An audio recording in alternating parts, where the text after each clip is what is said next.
let's get this show on the road. Here we go. Indeed.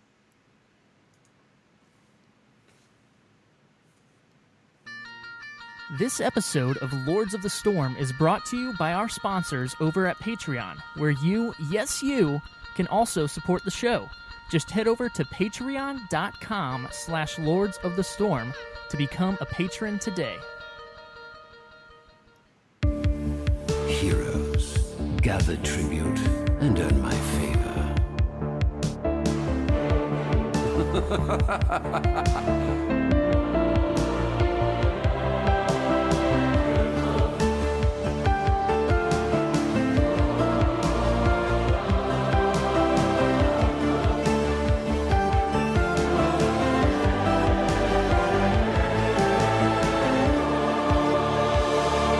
What do you say?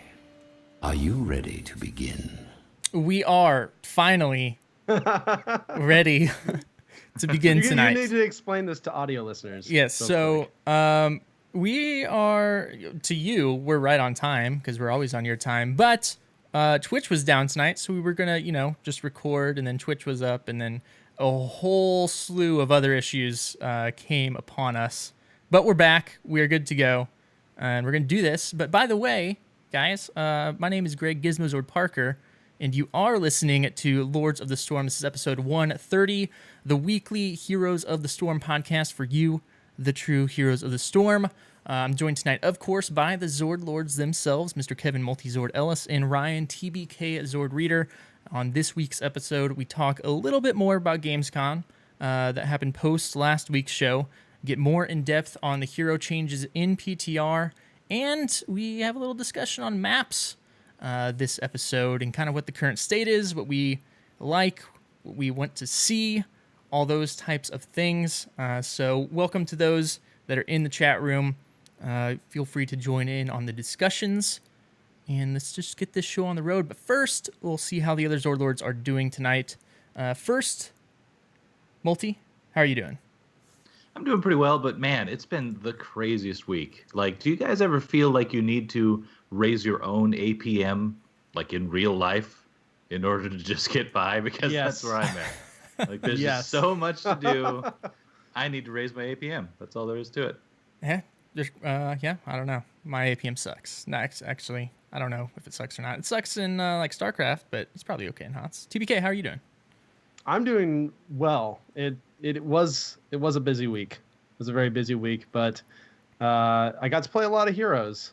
More heroes than I expected. Actually, I sat down to play the Destiny 2 beta 3 times this week and somehow ended up playing HOTS instead. You didn't play. You didn't play any last night.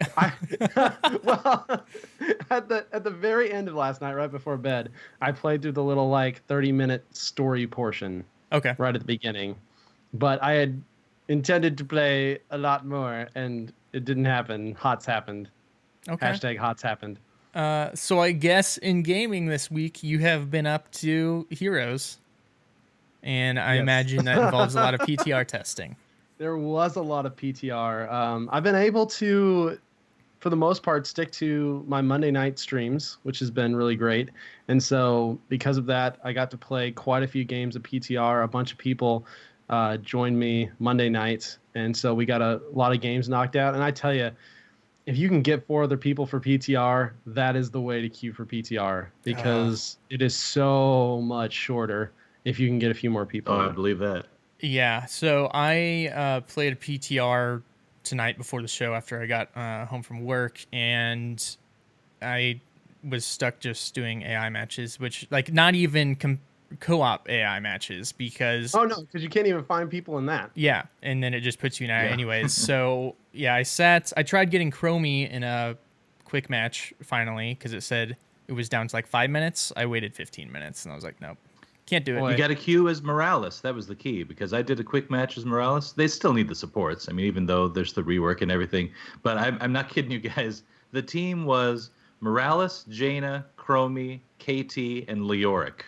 So as soon as the load screen came up, I was like, oh, I see what's happening here. We are all Everyone's testing playing things. the new ones. Yeah. Yes, exactly. And it actually went really well. I mean, we could talk about some of these changes later, but super fun game.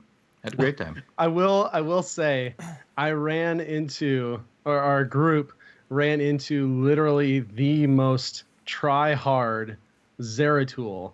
Like I was I watching kid you that. not. This dude must have freaking queued up for the PTR as Zeratul because most of the people changed other than Leoric. Morales squishy, Chromie squishy, Jaina squishy, and Especially with no they're escapes. yes, So, and their team proceeded to literally camp the crap out of us on Battlefield of Eternity, and there was absolutely nothing we could do. The game ended, and they like drug it out. This wasn't wow. just like playing. This was like hardcore BM Zeratul, other team tryhardy.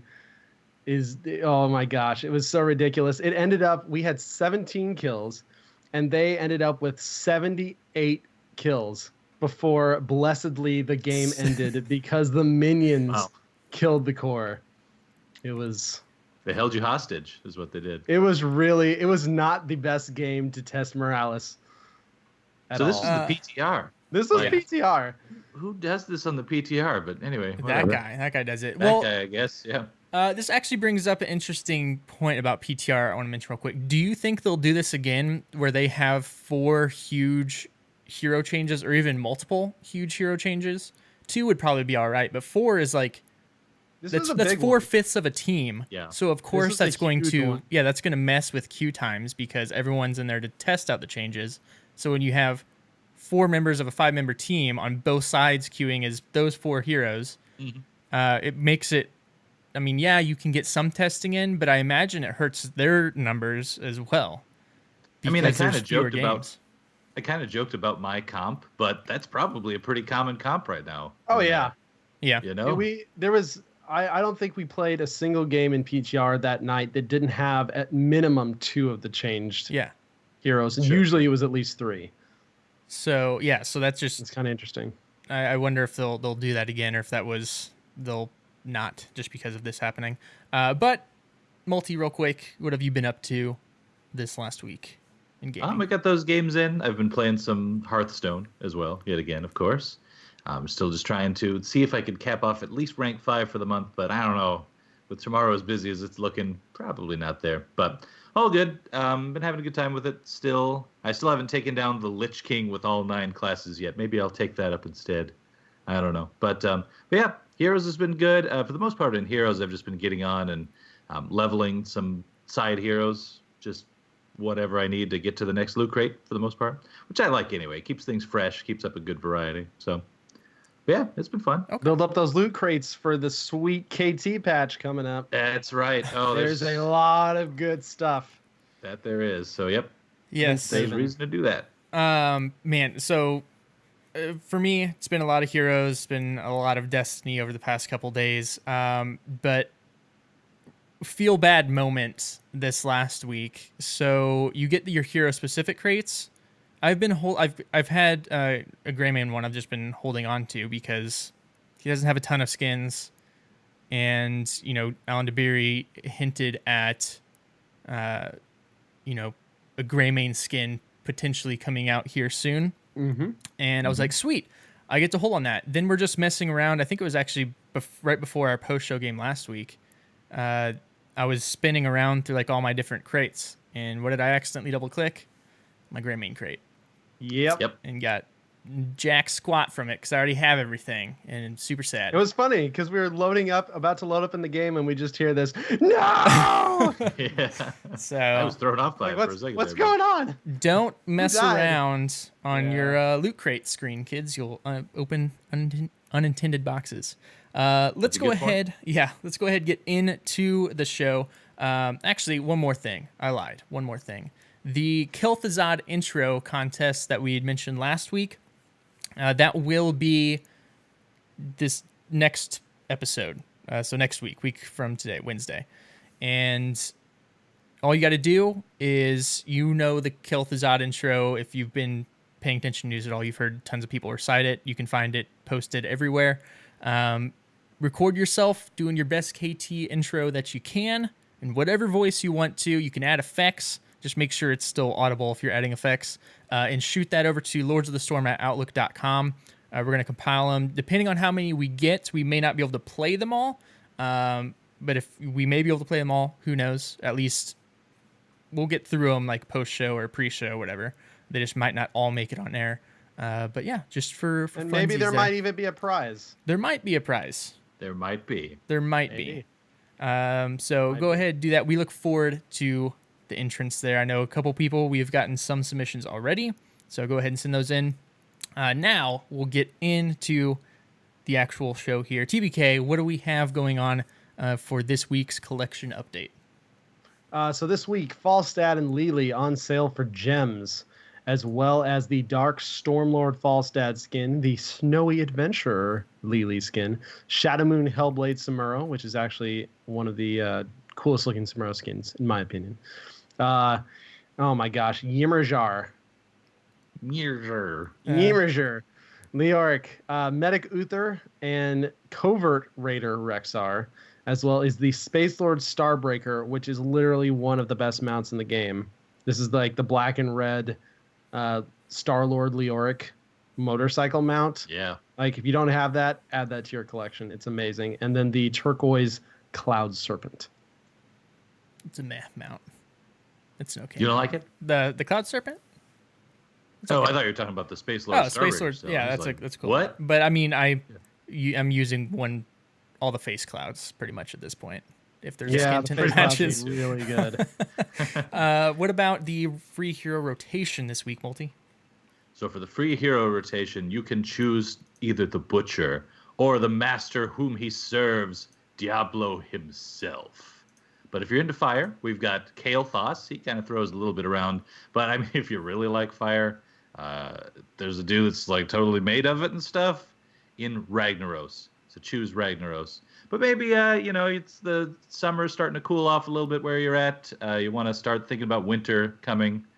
You got Arthas there, the Lich King. Artanis also starts with AR, so ART even. There's the connection there. Kharazim is a monk, as is Lily. Actually, a couple different monks. We've got ourselves a Mistweaver and a dude that punches stuff, I guess. Oh, and there's a cow. There's ETC.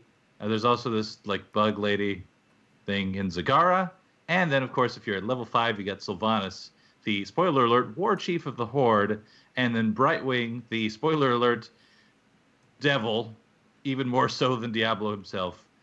Probius is a tiny little robot. And Genji is mostly robot. Yeah. Is that good?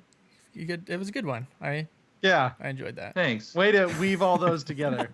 I tried. The jump between Arthas and Artanis was a little awkward, but the rest worked. Dang it. And a little update here from Same8 in the chat room. I don't know if this is an ongoing issue or if by the time you listen to this it will be fixed or not. But apparently this week's bundle is actually more expensive than getting the items with gems without the bundle. So check that if you are planning on buying the bundle, just to see if that's still the case, because that would be a darn shame. We also, real quick here, Ryan H., our newest patron from last week, we have his Zord title. So without further ado.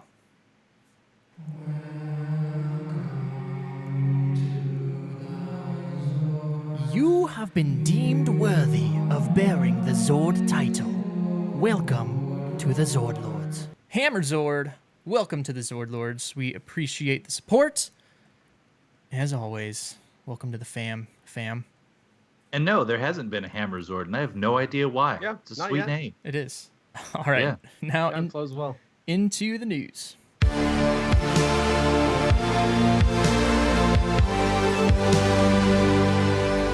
All right. So first up is the Resurrecting Kel'Thuzad mini documentary series that is currently going on. We have episode 2 now out. They are fantastic. The first episode's like about 7.5 minutes. Second's about 4.5, and they're really neat just to look at not only the process of getting KT into Heroes, but really kind of an inside look of just the whole process that Heroes go through altogether, as far as their meetings, about the hero and coming up with abilities and the pin and putting the abilities on paper. So really neat and worth Yeah. checking out, I think, for sure. Go For check sure. it out. I linked part 2 in the chat room. You can find the rest on their YouTube series. But for anyone who actually has any sort of curiosity about how their heroes are made, this is really in depth. Mhm. Like they actually pulled in some of the game directors from the other franchises to talk about it. And Kel'Thuzad is such a big deal in the community. As they've said, this is literally the most requested hero they've had. By Even a over large Ragnaros? margin. Yeah. Yes, by a large margin. It topped all the like Reddit, what do you want next for heroes and such. And so this is taking you from the very beginning of, okay, here's the pitch. And then the second episode is like the paper design where they talk through all the stuff. And it's really interesting to kind of see how many people are involved and all the iterations that he's going to go through before he gets done. And even just like some of the first episode while they were talking in the meeting room, they were talking about, well, I want to see frostbolts from this guy. And as you know, there's no frostbolts at all from this guy. So it's just really interesting to get the behind the scenes look about what goes into making a hero and all the stuff that goes on behind it. Because apparently they started planning KT in January. Oh yeah, I believe that. Well, they've January. been planning him for a long time. Knew that they were going to do him, but like started meeting in the actual process in January. I'm sure he's which been is- on the docket forever. I mean, Yeah. he's just one of the iconic Blizzard characters out there. So I get that. I Yep. get that. Man, I wonder who's the top requested now that he's in. Do we assume Deathwing? It's a good question. Yeah, I mean, according to Twitter, in every new hero announcement that we have, I would probably say Deathwing, or May. Yeah. I don't know. But Ugh. the dragon aspects, we'll say dragon in general, a dragon, Dragons, yes. the vegan. Please. So yeah, we'll see on that. But what is this 5? Is it going to be 5 episodes? 6 5 episodes? 5 episodes. And I Yeah. think it's 5 episodes. And they released one on Monday and one on Tuesday. Yeah. I didn't see one today, so I don't know if they were planning on doing it all this week or if they're gonna Split it maybe up. they're gonna do a little bit over the next week as well. I do want to mention, and Reddit found this, that it looks like on, I believe it was episode 2, on one of the artists' screens, it looks like one of them was working on a character model for Firebat, potentially something else, but as that Is is this- one of the rumored heroes next, that wouldn't surprise me either. Well, Is this Blizzard trolling us though? Did they let it slip? I don't think so, because, and we'll talk about Alan DeBerry's interview here in a little bit, but he's even talked about how he wants to get more StarCraft characters in the That's game that true. are even, not named characters. I think Firebat. Firebat would be awesome. Yeah, Firebat is one of the characters I've wanted in the game since, like, before this last BlizzCon. Anytime we Oh, have dude. predictions, except for recently, it's been like, Firebat. I'm calling Firebat. You've been talking about Firebat since almost the inception of this show. Yeah. So yeah, no, So, I hear you. Yeah. and I'm not even a StarCraft player, but Firebats are No. awesome, so I really want one. Yeah, no, Firebats are really sweet. Very good I point. think that probably a warrior, I would assume. Yeah. Mm-hmm. So that could be pretty sweet if we got a Firebat unit.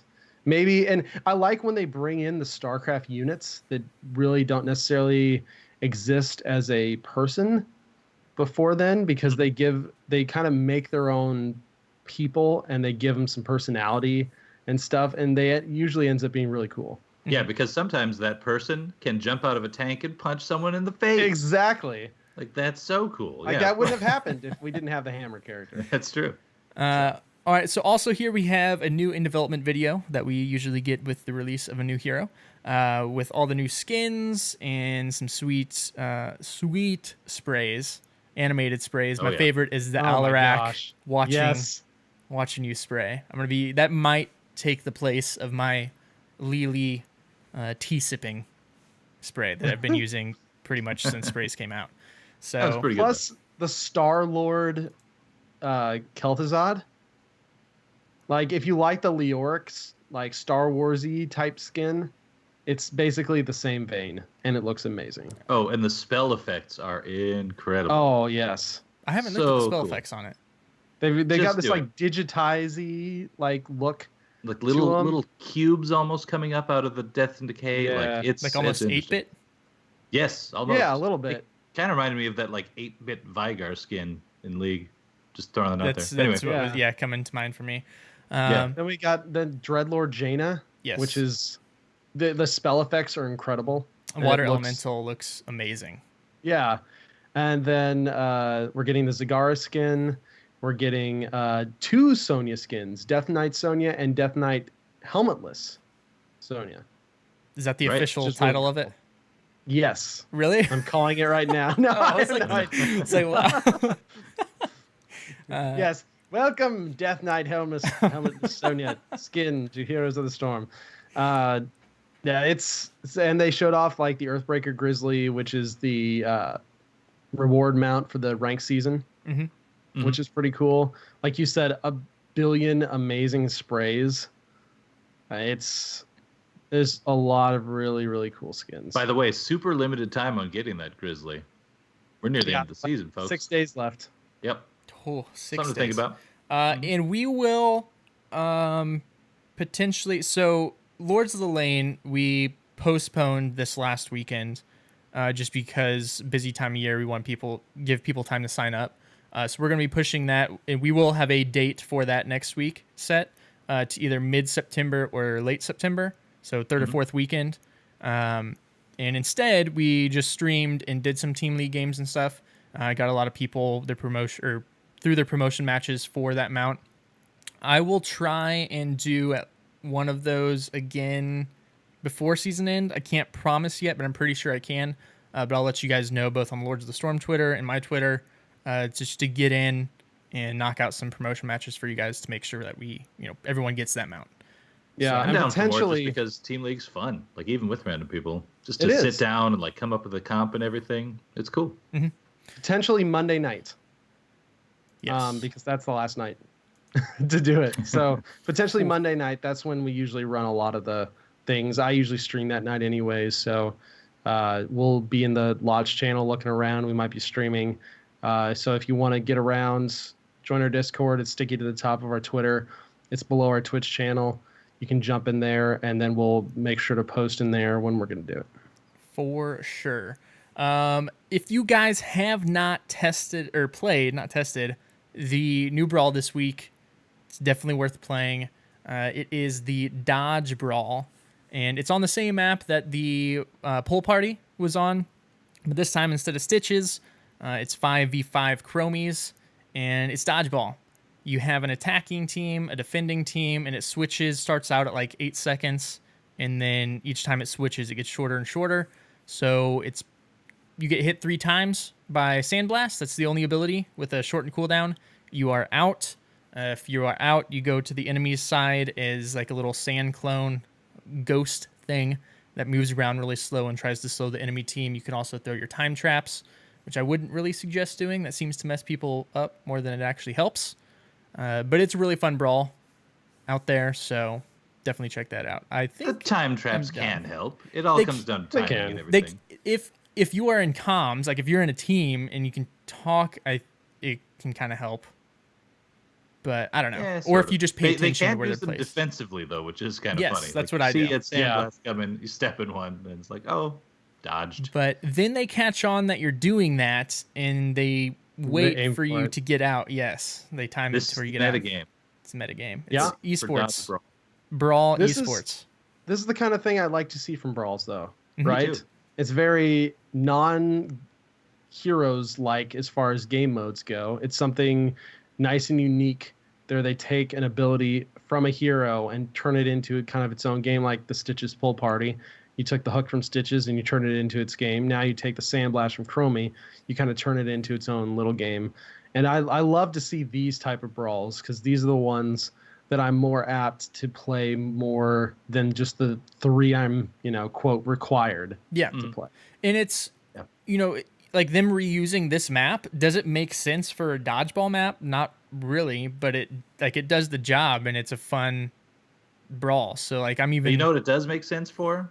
It's the end of summer, guys. It's our last chance to yeah. hop in the pool. that's true, I guess. So But Played with my heartstrings there. yeah, but if I do also want to say, sorry to keep cutting you off there. But- The reference in the tweet, the dodgeball movie reference. Oh yeah, good stuff, Cotton. Good stuff. Anyway, go on. yeah, I was just gonna say, like, if they can like come out with generic maps for several game modes that would work like that, that's completely fine. If we're able to get more of these brawls, like these one-offs instead of just the unique rules on regular maps. We mentioned the Alan Dabiri Gamescom interview. That was really cool. TBK did his TBK thing, and he transcribed a lot. And so I'm actually going to let him kind of hit up some of the important notes here just from that interview over at Gamescom. There's some really interesting stuff. So TBK, take it away. I actually, before you do TBK, I just got to say, so when we were kind of planning for the show ahead of time, I was like, hey, do you guys know if there's like a really good collection of like bits of the interview from Gamescom? And TBK was like, oh, no, don't worry about it. I got it. So here you go. Thanks again for all the help. I couldn't find one. So yeah, I mean, had it's to do it tough to find for sure. The cool thing is, so this is from MF Pallytime's stream during Gamescom, and he got a good hour and a half with Alan Dabiri, which was really cool.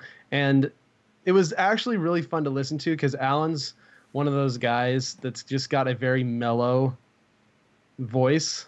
It's easy listening, I guess. Like I could listen to him read an Audible, and it would be okay. It's not quite Morgan Freeman, but it's pretty decent. I've been told people could listen to me read an Audible. I'm just saying. No, I've never been told that, but maybe someday. I was designed for AM radio all the time. Yeah, it's actually so. John from Core actually told me he wants me to read a book to him in my KT intro voice from last week. That's what I heard. He loved it so much. I heard he didn't hate it at all. Yeah, he just listened. He actually didn't even listen to the rest of the show. He just played that on repeat for hour and a half, 2 hours. Yep. So jumping into the interview, he started talking a little bit about reworks because we've been seeing a lot of reworks lately. What? 4? Yeah, I know, and right? One PTR? No way. Yeah, no way. And he talks about how some of the reworks they do are reactive, and these ones are done pretty quick. And these are in response to, well, crap, there's not enough viable supports right now, or there's not enough viable tanks right now, or something's wrong. And these are usually turned around sometimes within a few weeks. But then there's some reworks that are slower. If talent diversity isn't great, if the hero is older and it's not based on their new modernized way they do talent trees and stuff, those reworks could take months. I just thought it was kind of interesting. Is he talking like time it takes to do the rework, or time like it is in priority? Yes, time it takes to do the rework. I'm sure priority plays into it, but yeah, I could see how like the Morales rework probably took months and months. I mean, we've also been hearing about it for a while too, so yeah, Yeah. He also mentioned that he plays mostly warriors and supports. I only mentioned that because that's what I do. And so I was just like, connection, man. Yeah. So they are completely okay, and they've been purposefully raising the skill cap on some heroes, especially lately. Chromie, especially the rework Chromie, was mentioned as one.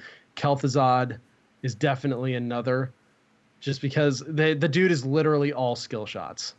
Unless you take his Frost Blast ult, it's literally all skill shots. And then adding an extra element to someone like Jaina, where her new thing is she gets an ice block based on the amount of crit damage she did from her trait. And that's something that will probably happen on its own over the course of a longer match, but it is now something that a skilled player can actually focus on and work towards faster than if a lesser skilled Jaina player is playing. So I thought that was kind of interesting. Yeah, it's. I mentioned this last week, but I just want to reiterate it because this goes more towards my point that raising the skill cap on some of these heroes, I think part of that is influenced by potentially, a lot of the backlash of MMR hell and stuff, just because this being a team based game, it's harder to carry. And raising the way they are raising these skill caps doesn't punish players who were playing those heroes before necessarily. It rewards players who are really good at those heroes and just allows them to kind of get that extra damage or the extra defense, extra healing, whatever it may be, in Hero League earlier on to potentially help you kind of become a carry and carry your team. So, and I'm not saying that's the only, Hero League, this is why we're adding these in. But I think it is a supporting factor, and it's really neat that they're finally doing this. Yeah. And what's even neater is they're considering going back and adding effects to heroes that complete major quests, which is really cool. So right now, the example of this is like Butcher's Cleaver. You've got your inbuilt quest. Once you finish Butcher's blood meat quest, his cleaver starts glowing. And so they're wanting to do effects like that for any hero that has these big questing talents so that you can just see visually that the questing talent was completed. So like Jaina's staff now. Jaina's staff will glow when she completes her ice block quest. Kind of gives really away information a little bit, but I mean, you can see. I mean, you can see it. That's it'll be called out in the new quest call out modifier, which is super interesting.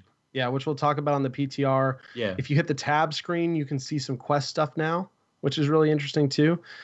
So they want to. He talked about possibly going back to like Medivh's Master's Touch to add a spell effect or something in there. There's several like prominent quests that people have that it would be really cool to see those extra effects. And it just as a player, it feels good to see that, like, it's not like going Super Saiyan necessarily, but maybe Kael'thas gets a fourth little fireball that floats around him if he finishes his quest or, something like that. There's a lot of interesting ways you could go with it, but I like that they're wanting to highlight that more. Yeah. Also, I wrote down as a side thought, I still want a consumer version of the Ragnaros dev shirt that Alan was wearing during the interview and that all the devs were wearing at BlizzCon last year. It is an amazing shirt, and I want one. Please, Blizz. Also, something that is high on the list for determining a rework is if there's a hero that has an extremely high-picked single talent build. So the same talent every tier, always picked. Not that they want to destroy a fun build, but they want to allow for other styles of play as well. Sure, and we've seen that quite a bit recently, yeah. Mm-hmm. Malthael was one of the heroes he was most looking forward to. But now that Malthael's out, StarCraft would be his next favorite. Potentially even more regular, cool-looking units that don't necessarily have a named character like Firebat. Morales or Hammer or Firebat. Mm-hmm. And as a side note, he was talking about, Alan actually worked on Warcraft 3.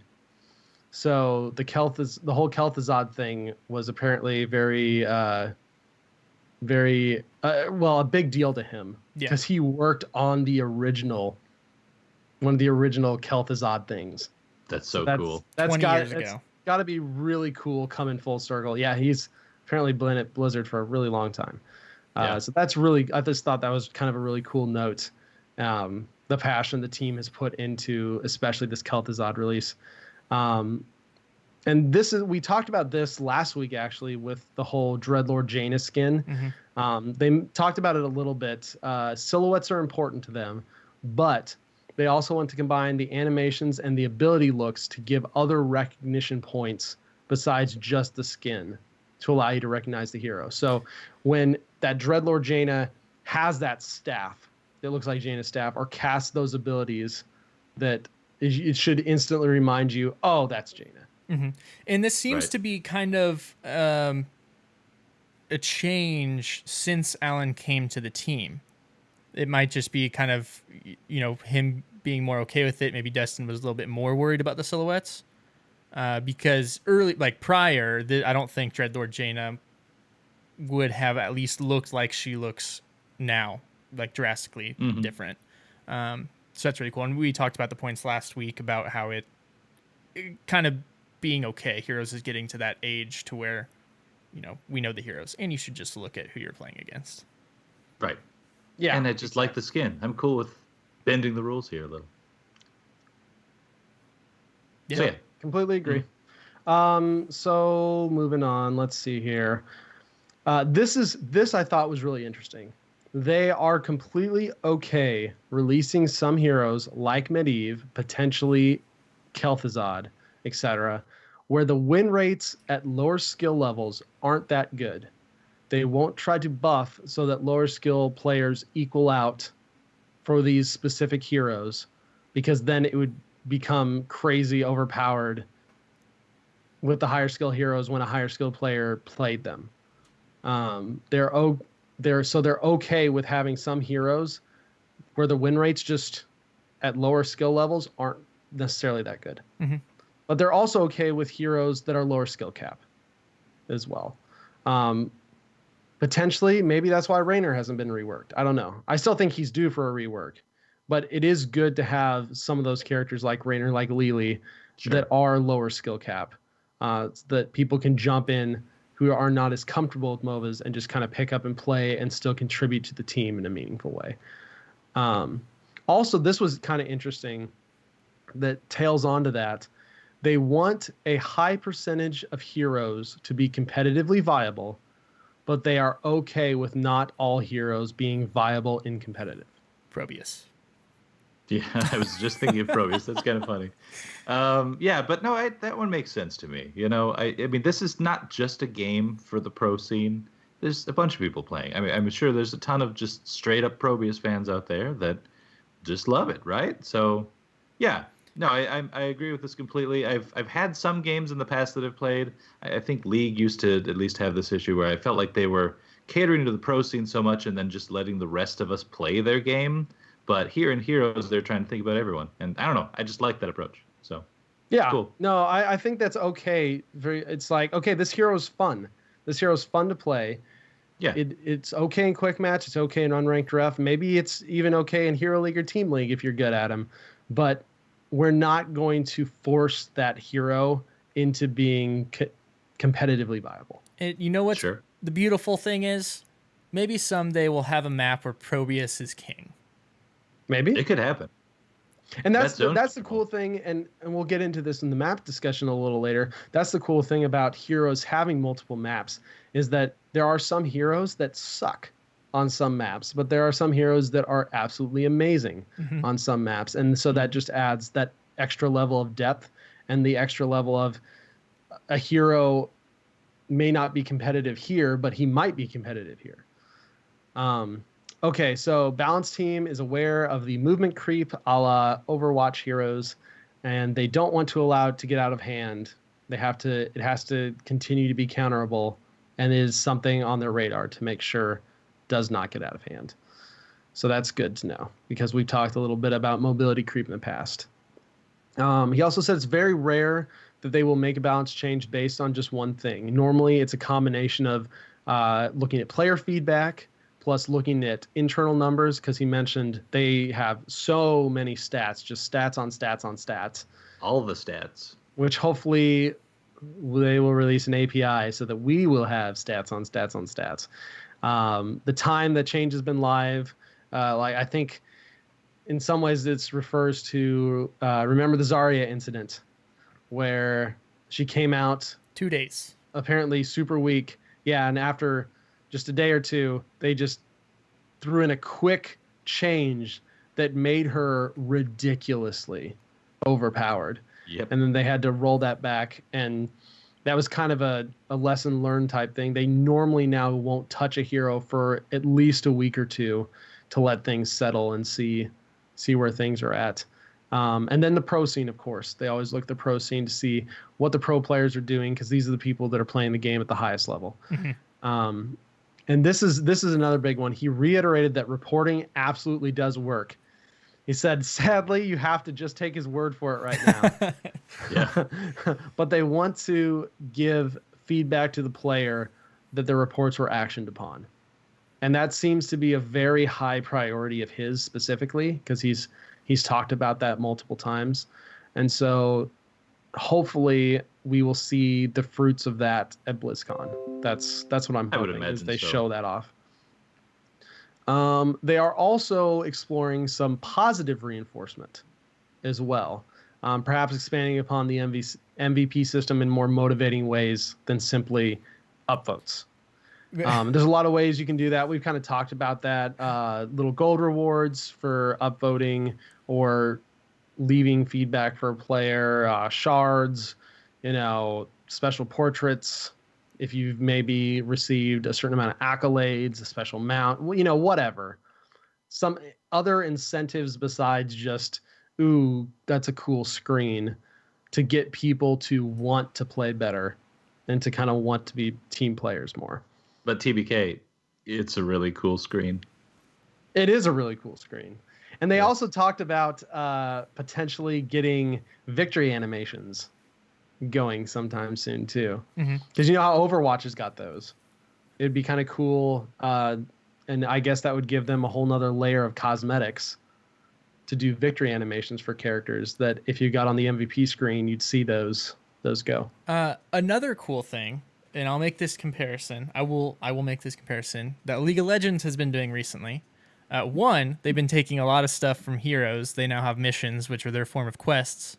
But they have built in a new honor system to where you actually have an honor level, to where the more times you get honored in a game, because you can report players, but you can also say, this person was tilt proof, great shot caller, fun to play with. You actually level up through that, and then once you hit level 3, if you get honored from a game from a random player or 2 teammates, on the next loading screen of your next game, there's actually like a little flare symbol showing that you're an honorable player. Just kind of a little bit of extra bling. That's there. cool. Which is kind of There's a a lot that can be thing. explored in this area. Oh, I mean, there's a very lot cool. of potential for that. Here's a cool little KT tip that I wasn't even thinking about, but he brought up during the interview. Kel'Thuzad's Frost Blast is not like Pyroblast, and it shouldn't be played like Pyroblast, even though it seems like it's a similar ability. It's meant to be an initiator rather than a finisher, because the actual Frost Blast does less damage to the person it hits and more damage to the people within the AoE of it.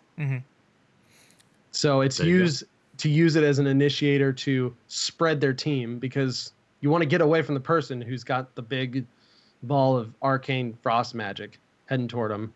Otherwise, you could get big damage and potentially get frozen. So Yeah. I just thought that was kind of interesting. I hadn't thought about that yet.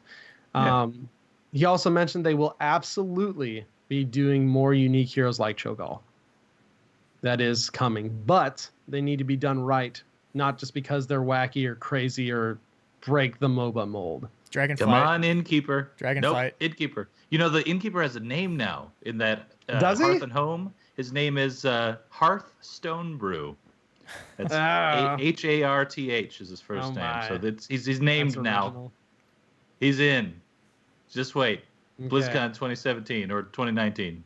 Whatever. At some point. Maybe eventually you'll get your Innkeeper. They heard the feedback on the Stukov healing pathogen change, where non-Stukov players can't see it now. You only get that little green glow. And they're watching the change to see how it goes with just the green effect. Please. Please give it back. Yes. Please give it back. They're also they talked a little bit about multi-class stuff, and I know a lot of people are really interested in multi-class stuff because we just got Varian, and he said yes, there will be more multi-class. We didn't just make the classification so that we could make one, like it's going to happen, but they're not currently interested in remaking any current heroes to the multi-class classification. They'll be doing more, but they'll be new ones. They won't be remakes.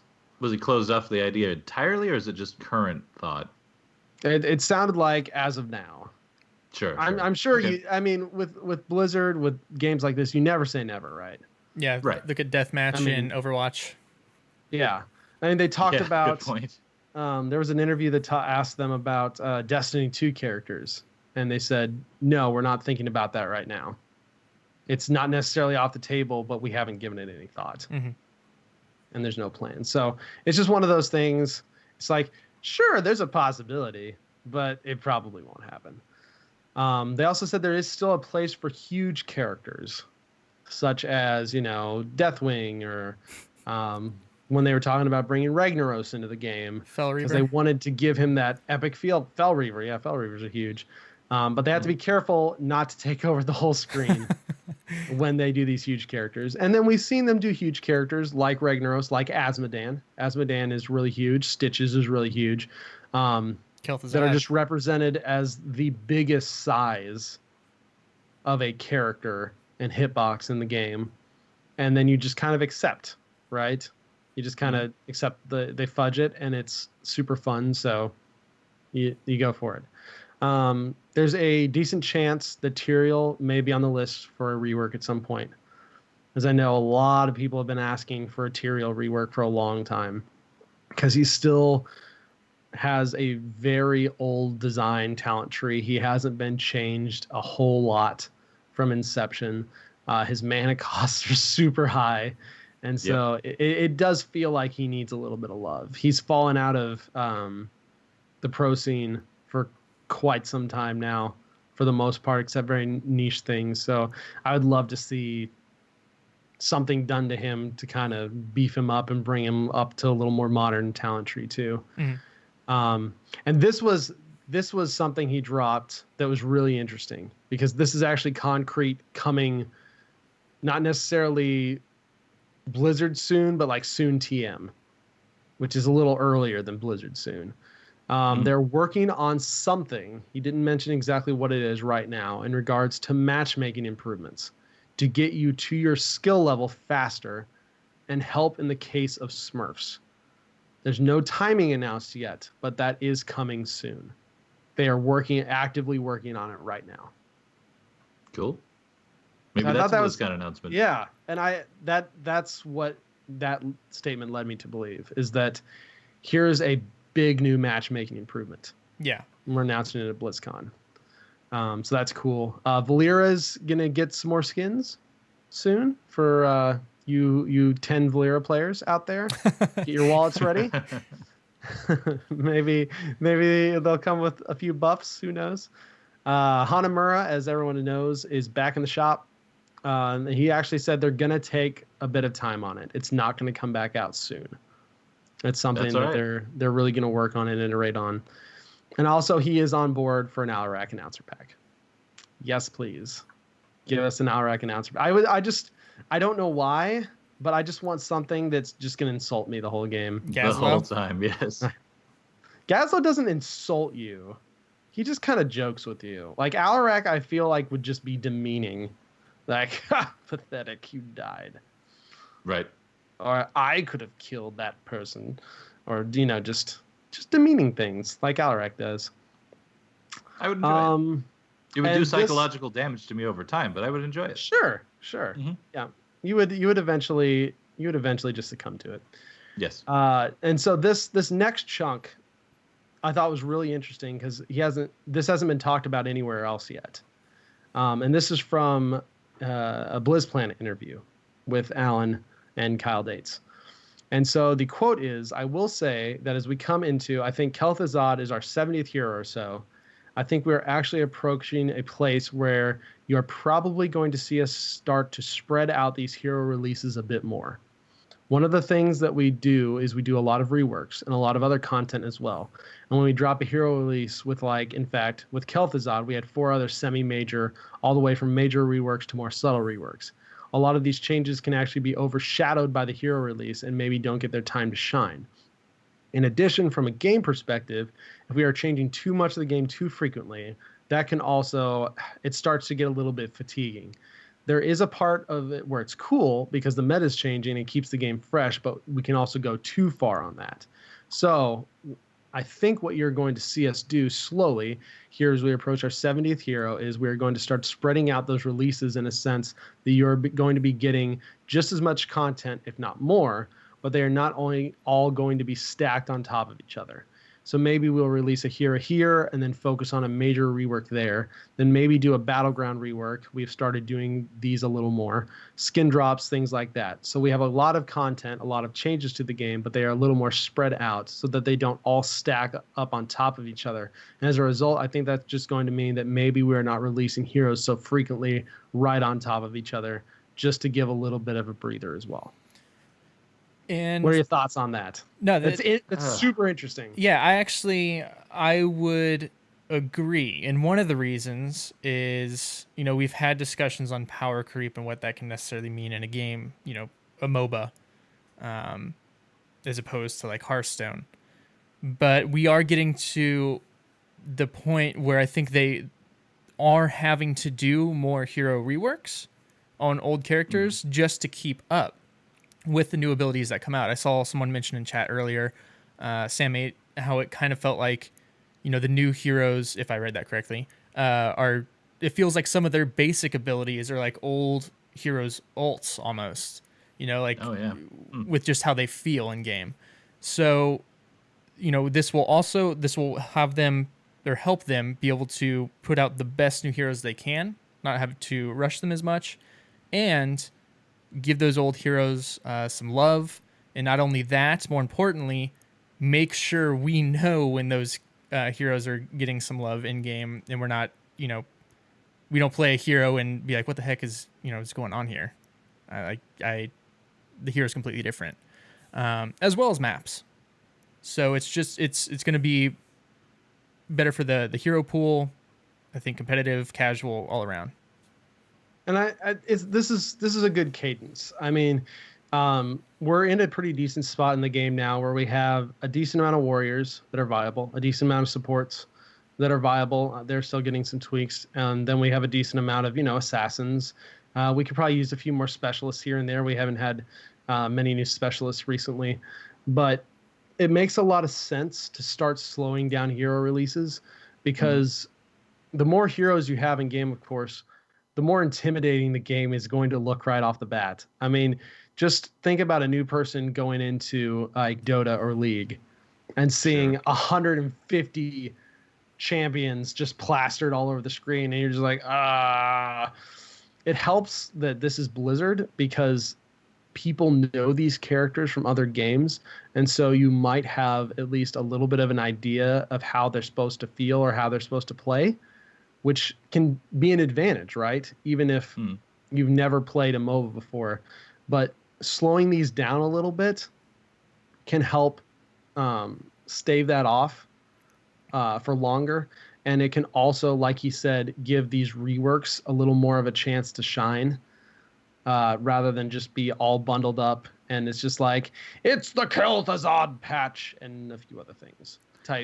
Huge things. I agree with you. This all makes sense. And I mean, it really was inevitable. I think we've said several times in this show by now that, as the pool gets larger, they're probably going to slow down the rate at some point for a lot of these same reasons. And so we've kind of seen this sort of thing coming for a while. I think this is one of our first official tastes straight from the top that this is what they're looking to do. But I mean, I of course, I'm not playing the devil's advocate here. I genuinely like the rate of content as it is right now. I would love to see it go at the rate it's going for at least as long as possible. Again, don't disagree with anything either of you have said. I like cool new stuff, and the rate's been awesome. I mean, the way we even do this show, honestly, is we characters announced, characters on PTR. Next week, characters out. We can really get into them. We can talk about the build the week after, and then boom, week after that, we've got some kind of teaser for the next thing coming up. So it's been an awesome cadence, at least to cover for one, but also as fans too. So I don't know, like I have enjoyed it as it is. I'm sure I will continue to enjoy it regardless. It's not going to slow our roll here at all, but I just, it's kind of a bittersweet thing for me. Because I like cool new things. That's a good question that Don brings up in chat. How many characters per year do you think would be a good ratio? Because right now we're looking at roughly 12 to 14 a year. Man, it's that's just going to depend on, he said we're at 70 heroes right now. I think once we get to say 100 heroes. That would go down to 7, 8. And then eventually 7 or once 8. we get up to like 115, 120, like 3 or 4. Maybe. I 3 don't or know. 4? No, never that slow. I don't That's too know. much for me. That's like Overwatch slow. But Yeah. yeah. I think there should be at least 8 to 10 a year. Yeah, I agree with that. That's not too much least. slower.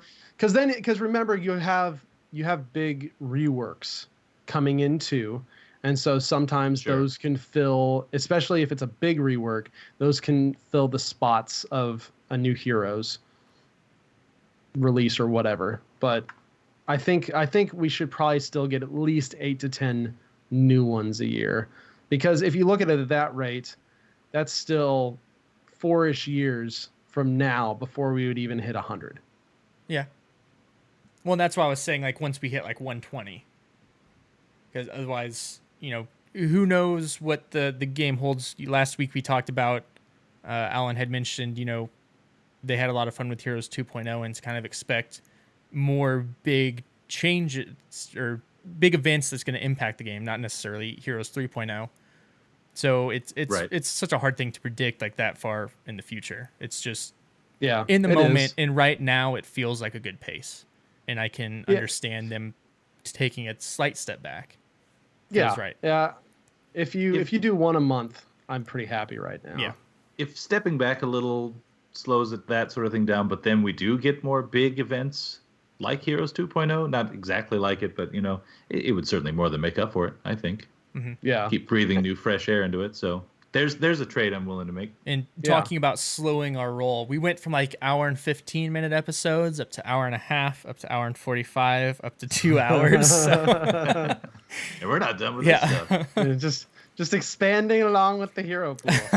And to answer a chat question, because that is kind of when more heroes are coming in, you got to think unranked draft, you got to think ranked, you got to think competitive. Sure. We're only at 2 bans apiece right now, and we're starting to get to a point where we've got enough heroes that you can kind of get more bans can sometimes lead to more strategy. Uh-huh. Especially with the case of more heroes being added. So my guess is we will see a 3rd ban with the start of the 2018 H2C season. Yeah. I'm going to make the comparison again. I'm going to do it. League of Legends just went to 10 bans. Every hero 10 gets a ban. bans? Holy 10. crap. And a lot Oh, of but that's bans. so boring. Like, how long's their ban phase? Do you no, sit there for so a half hour? well, the way they do it in at least like just unranked, I don't know about ranked, is everyone, it's just a ban phase. Everyone selects a hero, bans them out, then it begins the draft. So you don't see who the other team is banning. So you could potentially ban only 5 heroes if everyone bans the same champs or whatever on the Oh, if you same cross teams. over. Oh. Interesting. Okay. That's So interesting. it's really That is- fast. that It's is actually not faster. boring. Okay. And I That's still do in probably some too many ways. bans for now in Oh, Heroes. yeah, for but- sure. Oh yeah, I do in some ways like the heroes mid ban though, because I think that allows you to throw a wrench into things, and it gives another addition of adaptability. But I don't know. There's definitely ways you can speed it up once you start getting to that point. But Yeah. I definitely think there's a good chance we'll see a 3rd ban come out for the beginning of next season. And finally, for the rest of the new Allen stuff, he did a Twitter Q&A as well, and he did confirm that a new hero role system is a good idea and will be coming at some point in the future, because they've gone beyond their initial role stuff Yeah. a lot in some cases, and so it is badly needed, some new classification system. So that is coming at some point in the future. There is going to also be a new Greymane skin, as we mentioned. I'm theorizing here, but a little while back, Heroes retweeted this amazing fan-made robot It looks Greymane good. skin. Yes. It looked amazing, and I hope it's a robot one. That'd be so cool. It's Like got to be Mecha- hard to do Mecha skins. Greymane. Mecha Greymane. I just, Yes. Oh my gosh. I'm just salty on this subject, and I will be until I get the skin. Now I'm gonna just have want to your- buy it. I wouldn't have just want gotten your it gingerbread. anyways. Like, let's be honest. What are the chances of me actually pulling that out of that crate? I'm just. I don't know. I'm Yeah, sad. yeah. I You've mean, gotten a probably voice pretty line or low. something. Yeah, exactly. But yeah, I'm pretty excited because I do love Greymane, and he hasn't gotten a skin for quite some time, and I'm a huge fan of like the robot mecha skins. So Well, it's got to be a Pretty little cool. tougher to do just because you're kind of making two skins, right? And then maybe probably some spell animations and like the animation transitioning between the skins. So, I mean, I get why he hasn't had a ton so far, but it's good to hear this one on the way. yeah, more voice packs are also coming soon. They did mention that most likely every new hero will also come with a voice pack or announcer pack, which makes a lot of sense because they already have the voice actor in for recording the lines. You might as well just record the announcer pack at the same Sounds time good. and get it done. And then sometimes, like when they brought Laura Bailey in to do Jaina's rework, because Dreadlord Jaina has her own voice lines, Mm-hmm. set of voice lines. And I believe there's a Jaina announcer pack now that Oh, came because they out had of her in that anyway. came out of that. Yeah. So stuff like that you can probably expect to see with the heroes going forward, and maybe for reworks if they do cool stuff like that Dreadlord Jaina I skin. think it's gonna.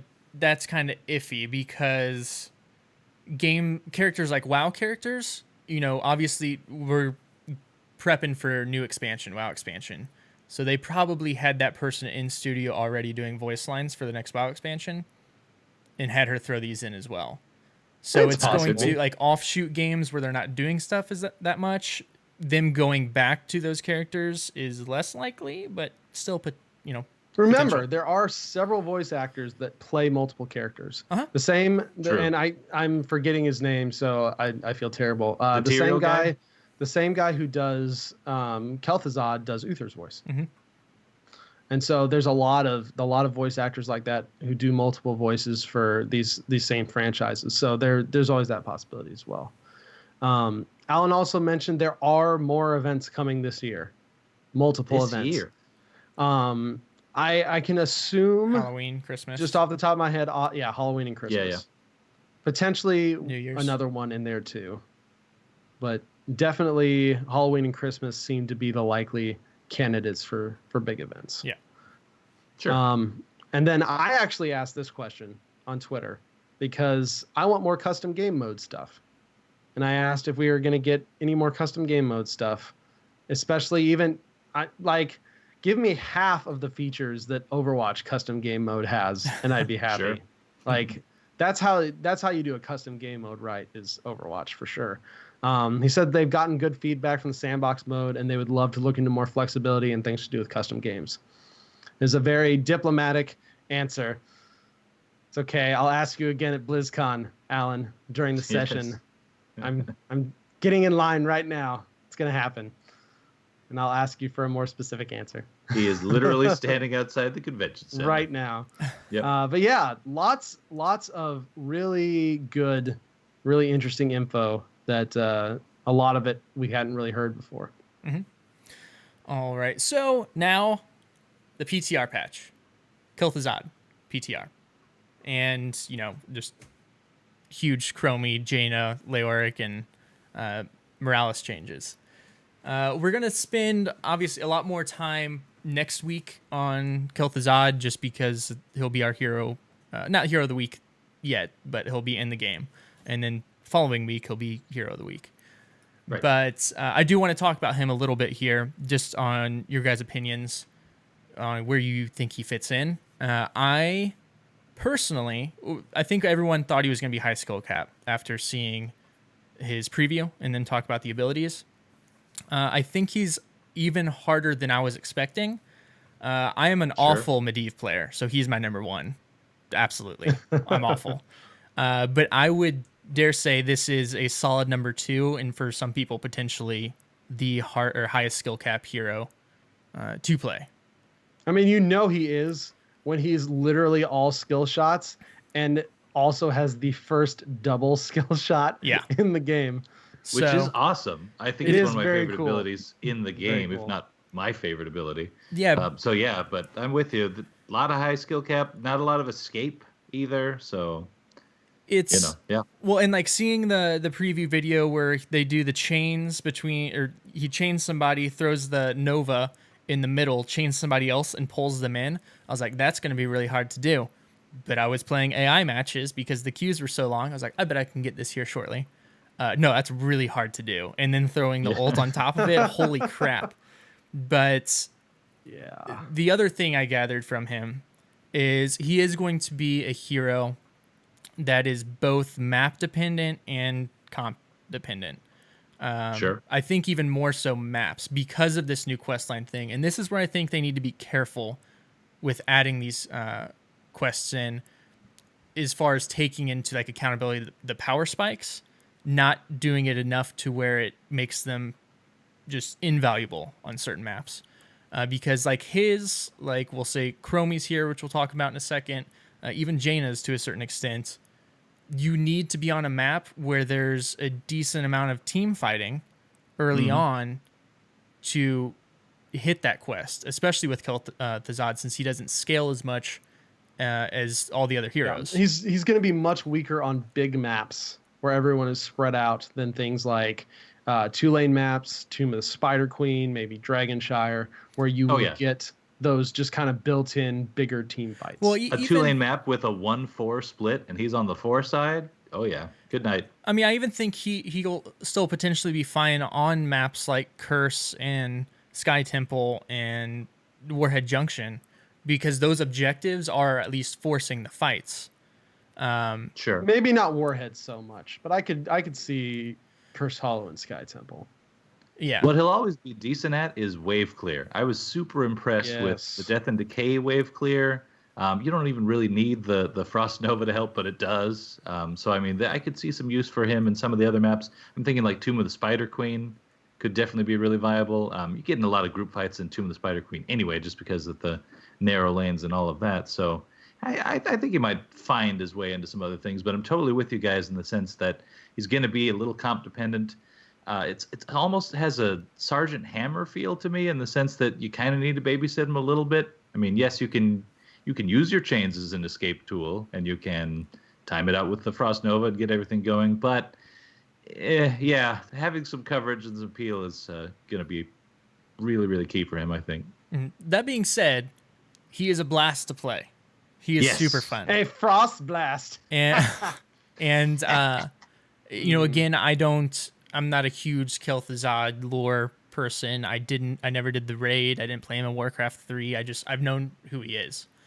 So I can't really speak to the fantasy, but I think, and from what I've heard from other people, that not only hit that, but just made a really excellent kit for him. It's very well done. He will most likely, if the mage meta comes back, he'll definitely show up. But there's a decent chance we'll see him at least in HGC, just because the pro players thrive on these like high skill cap, high potential damage type characters. Like you said, he needs the right team to support him. He's very vulnerable to dive. He has no escapes of which to speak of, and so you have to be really careful. He's not the sturdiest person in the world. I mean, he's made of bones, floating bones. Obviously not going to be super sturdy, but he's a lot of fun. Leoric's made of bones. Hey now, and he's pretty sturdy. I mean, he's not the sturdiest. He's got thing, armor on though. That's true. Yeah, I guess. But any? Go ahead. Oh, go ahead. I was gonna say, any last thoughts on Kel'Thuzad? Currently is in PTR from testing. He has a sweet dance. He pulls out Mr. Bigglesworth, and Mr. Yes, Bigglesworth dances. I'm glad they got Mr. Bigglesworth in. Okay. But we'll be able to speak more on him next week once we're actually able to get in a game with him. That's not 20, 25, 30-minute queue time, unless you're in a full group. And then also, if this is your first time watching the show, the week after his release, we'll be doing our Hero of the Week spotlight on him, to where we'll kind of go through not necessarily the number one build, but a solid build. It could potentially be the number one build to kind of get you started on Kel'Thuzad, which is going to be interesting because he is so high skill cap. But let's get to the other four heroes. Before we do that, there is a very important ranked play change that is coming. And this is a pretty big deal, and this may be one of the first little changes based on some of the new stuff they're doing potentially. For the 2017 Ranked Season 3, it will officially come when the PTR patch goes live, so Tuesday. And the placement matches are getting changed a little bit. And this more counts for the upper echelon of players, but players with a high matchmaking rating can now place as high as 1,000 points into Master League. Oh, wow. Which is really interesting. So that means instead of Diamond 3 being the high cap, these people that are super, super high MMRs can actually skip that Diamond 3 crazy pool that it ends up being and jump into Master League with 1,000 points already. So I assume the thought behind that is to stretch out that high end a little bit more so that you can actually just jump right into matches with people who are actually around your skill level instead of being thrown into the massive pool that is Diamond 3 right at the beginning of the season. Sure. So that could be really interesting. And then also now for Grandmaster, promotions into Grandmaster League will now occur 2 weeks after a new ranked season begins. So you won't see Instagram Masters. Everybody will have 2 weeks to start accumulating master points before the Grandmaster stuff gets doled out. That's pretty cool. Yeah. I mean, I'm super stoked because obviously, like, I'm tired of grinding from Diamond 3 to, Master. So it's every season it's just Yeah. it's just the worst. Such a time sink. Yeah. Man. But yeah. But no, overall good changes. I've heard a lot of people happy about that news. Obviously, it doesn't affect me. But We're also getting the best ranked Battleground rotation, I think, so far, coming in. Yeah, so they added Infernal Shrines, Tomb of Spider Queen, took away Towers of Doom, Warhead Junction, and Garden Terror. So that I makes miss Towers, but everything else. Sure. I played a lot of Towers lately, so I'm okay with a break for it. But so the full ranked Battleground rotations now: Battlefield of Eternity, Blackheart's Bay, Braxis Holdout, Cursed Hollow, Dragonshire, Infernal Shrines, Sky Temple, and Tomb of the Spider Queen. I could do with a break from Braxis Holdout, though. I'll tell you that. That's still kind of. It just plays so differently, and I mean, I like it, but yeah. And it's the map that where I am at in Hero League. It's half the time it's just really hard. It's probably the map with the hardest rotation to do correctly, and it's a really frustrating map because you can tell from the beginning whether your team's going to rotate correctly or not, and it can be frustrating. Yeah, nobody seems to get how aggressive you can get when you have a huge wave, and they just kind of either push the other lane or whatever. So I don't know. Yep. Mm-hmm. Okay, now the hero changes. I'm just kidding. No.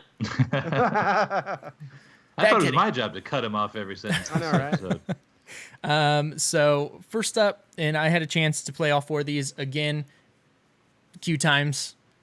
So all mine are AI. I know TBK got some quick match games in. Multi got a few quick match games in. So we'll be able to tell more once these go live, but I at least do have some thoughts on them. So first up, Chromie, I was able to play, and with me playing an AI match, so her quest that was added was when you hit 80 heroes with Sandblast, hitting with consecutive. No, that is worded really wrong too. When you hit 80 heroes with Sandblast, you get the Echo that's going to create, what was that called, that talent Past prior and to this? Future Me? Past and Future Me is now built in. Past and Future Me. To where you'll get your Echo casting Sandblast as well. For every hero you hit, though, you're going to get 5 damage added on to your Sandblast. Yeah, For this the is just 80, a base level quest. Yeah. This isn't something you're talent into. So for the 80 in an AI match where they stand still and I was ignoring objectives, just going and doing this, took about 10 minutes to complete the quest. I actually got, what level is it now? Level 11, here and there. You activate to have Chromie swap places with her Sandblast Echo that you earn from that quest. I had gotten that talent before I completed the quest, and this is an AI. Yep. So that in AI kind of raises a yellow flag for me, but really close to a red flag. Because It is worth pointing out, though, that there is comboing, which means if Yes. you hit a hero with Sandblast and then you hit a hero again with Sandblast without missing, it will count for 2 stacks instead of 1 stack. Yes. Well, and I also went the level 1 quest that was mounting sand, where if you hit a third, it counts as hitting 3 heroes. And again, No, that's only if you hit 3 in a row. yes, 3 in a row. 3 in a row. Consecutive. And yes, and Consecutive. again, this was AI, where they're really easy to hit, and it still took about 10 minutes. So it's going to you're be harder saying to do that. Any dodging and without that quest, for instance. Yeah, it's going to be much harder. I'm not saying it's impossible, and I haven't played Chromie in a while, but that's why it's just kind of raising a little bit of a yellow flag here. That being said, this potentially, at least for me, completely changes Chromie's playstyle, because it used to be Dragon's Breath was like your POW, and now it kind of feels like, I mean, Sandblast is your POW. By mid-game, my Sandblast was hitting harder than my Dragon's Breath, even with the talent that adds the extra damage in the center. So that kind of became my wave clear, because Sandblast is on such a short cooldown, and you can talent to make it even shorter. So I was hitting for, I think, in-game, close to 1,400 damage, and I have another Echo that hits for 40% of that. It was wrecking people. So it changed the gameplay a little bit here. My only worry is in Hero League, Quick Match, whatever, PvP, that 80 might be a little much for the Echo, but you're still getting that damage added, which is nice. Yeah, I was going to say, you're still getting the damage. I'm slightly concerned about this, and then also tying it to the Jaina one as well. Just in that, if you're really trying to farm the quest, it is kind of changing up your play style. Like, even on Jaina, trying to go for the crit damage. I mean, okay, you're a damage character. You want to rack that up, but at the same time, you want to, save your spells for the proper burst moments and all that sort of thing as well. So we haven't quite covered Jaina yet specifically, but I've got a similar complaint with the two of them. I haven't yet gotten a chance to try out either, so I'm just kind of talking philosophically here. But, I guess that's kind of the drawback of some of these quests being added, potentially, based on balance. What's your my thoughts? only big takeaway is that it's going to make, if you're good at landing skill shots, or if you're good at Chromie, this is going to make Chromie stronger. Mm-hmm. If you were not good at skill shots, or you're not good at skill shots, or you weren't a super good Chromie player, it's going to make Chromie weaker. Yes.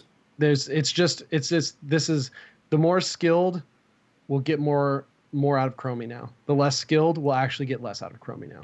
Mm-hmm. Okay, that's good. It's kind of what it boils down to.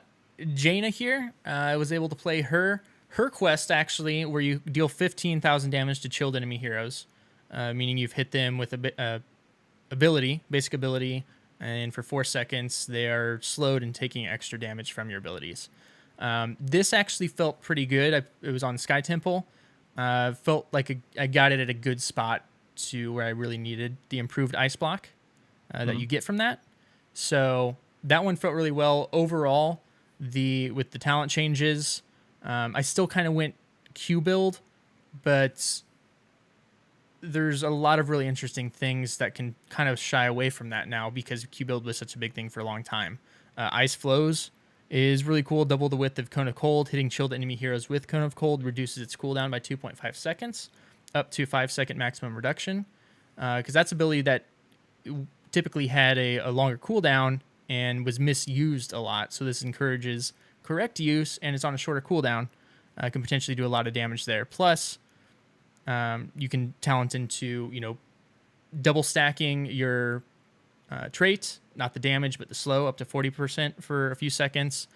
Just a lot of cool things. I think she feels great, and I'm glad I tested her out, because I hadn't played her in a while, and I think she's going to make her way into my rotation. Well, just to try out the new skin, if nothing else. Yeah. But, worth starting to play alone for the new skin. Water Elemental did feel better as well on a 60-second cooldown versus an 80-second cooldown. Okay. I'll bet. I mean, Ring of Frost is still amazing, but It is. you can actually do some decent stuff if you micro that water elemental, and it'll make it a little easier to do on that shorter cooldown. She is the next hero to kind of get the blink treatment to where they're making it Jaina. It's a Jaina blink, to where it's ice Right. blink, where you activate to teleport a short distance, but you also chill nearby enemies. So not only is it an extra slow, that also adds the potential into kind of baiting, blinking away, getting them chilled, and then dropping that extra damage on top of them, or doing it for your team. So really cool stuff there. Morales, TBK, I know you have thoughts on Morales. I do have thoughts. So for those that don't know, Morales lost mana, is getting energy, and is cooldown based now. They changed a lot of the talents up. It's almost too much to go through. Basically, her new trait only allows her to get that extra healing. So instead of passively after a few seconds of not taking damage, now you have to be healing somebody to heal yourself. So they basically built that talent in. Unless you take Cellular Reactor at 4, which is awesome. Yeah, I don't know if you've tried it. There's a lot of new talents. There's some really cool new grenade talents. She gets a really cool blast shield at 4, which gives her a stacking shield, which is really cool. You can get something at 1 called Caduceus Feedback that actually can help you in your healing quite a bit because it gives you energy back when you basic attack anything, and then even more if you basic attack heroes. Your Safeguard gets some cool new functionality. You can use it to like the level 7s. It's the new supporty talent thing, right? You lost Cleanse, you lost Mule, and now you get something like when you cast Safeguard, it removes all slows off the target. When a slow is removed this way, the cooldown of Safeguard is reduced by 4 seconds. That's cool.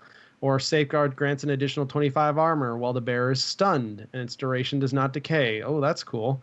Or I tried that one out. It actually was pretty sweet. Yeah. I was going up against there was a Tyrande on the enemy team, and I was watching for those stuns and planning my Safeguard. It paid off pretty well. Yeah, so I was keeping there's Chromie alive through some crazy stuff.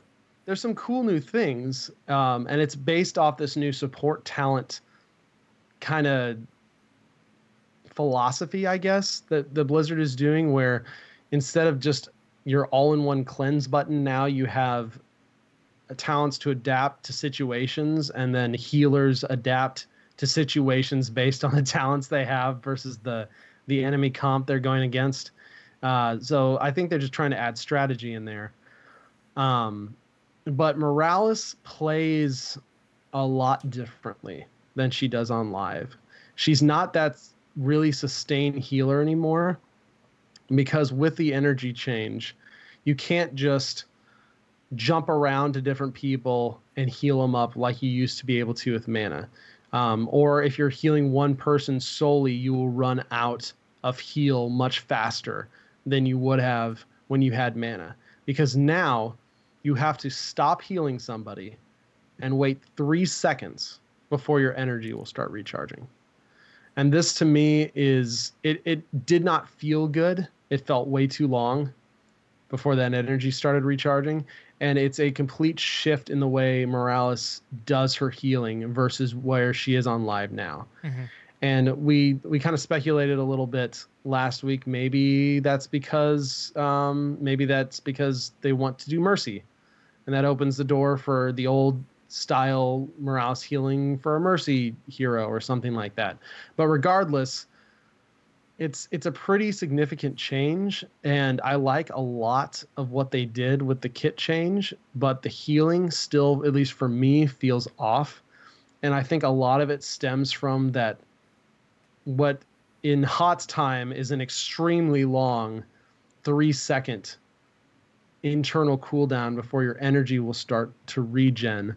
Because now it is very hard for me to jump from target to target to try and heal people up, because you either have to take a break in between, which means no healing at all before your energy starts regenning, or it means sticking to one person specifically.